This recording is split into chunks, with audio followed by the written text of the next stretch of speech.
Hello everyone, just to let you know I'm still stacking. I just don't really show my videos anymore. Not against theft or anything, but didn't really think there was a demand for it. Today I wanted to buy a tube, but these are selling out the most. I was surprised about that. And a lot of the young Asian girls are starting to get into it. I don't know what this is. Okay. Now this one is in pitiful condition. I probably will throw these in a tumbler.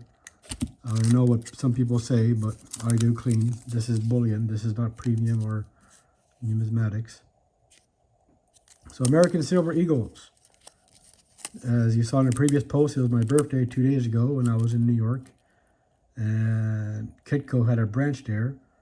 And I went, and sadly, they don't sell. It's not the Kitco that sells, it's the refinery. They melt the jewelry and all that other stuff that don't sell or the jewelers don't want it anymore, to return back into the pure forms and bars. But the lady was pretty nice anyways. So these are in pretty bad shape, hence why I'm going to throw them in a tumbler. But for me, it was the years, the 1990s. 1995 was the most grueling year for me in the Army.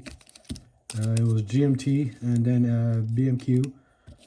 Well, these are it's different terminologies now, but it was basically advanced infantry school, machine gunners, and then it was communications. At that point, I signed up for the airborne, but Jean Chrétien shuttered the regiment due to a couple of incidences in Africa and the attitude of the soldiers at the Belcartia base I won't get into. So that was shuttered. Because I was lower on the list, I did not make the cut. The people more advanced on the list ended up taking the school, and the airborne school in Petawawa was closed, and they all went back to their regiments, i.e. the RCR, PPCLI, and the Vandus. They just closed the base. At the same time, Chrétien closed a few bases here in Quebec. Long Point was pathetic. Farnham, a lot of issues. I had a lot of health issues at Farnham because of all the crap that was there. And Long Point basically had buildings that were sagging. Yeah. The Saint Jean closure base was a big hit though. Back to the coins. August toning. So this was the year I died, literally.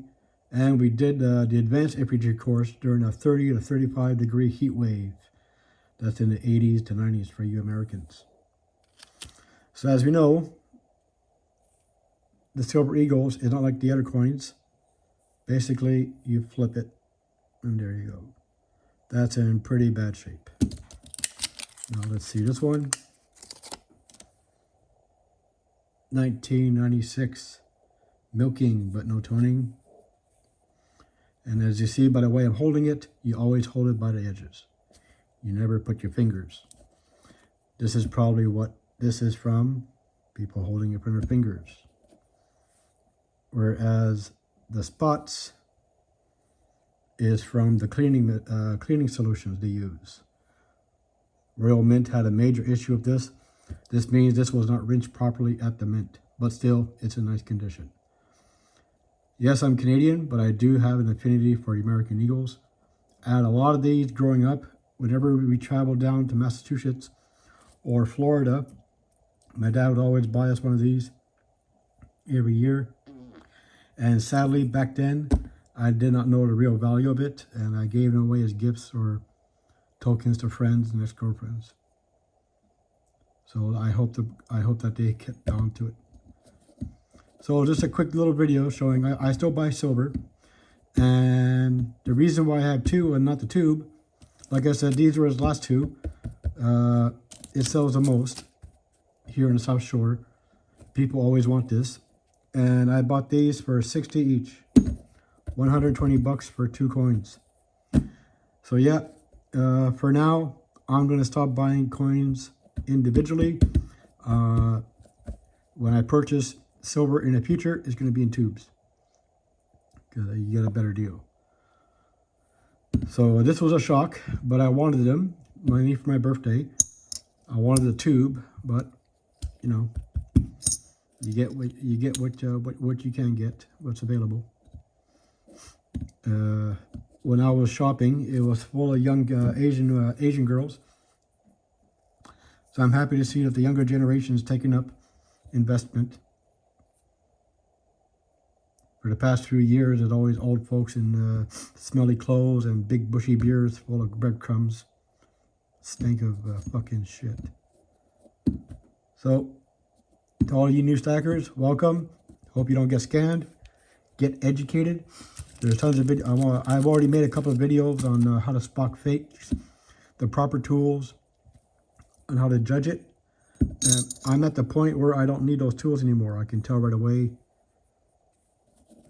You know, when you handle coins for so long, you can tell right away.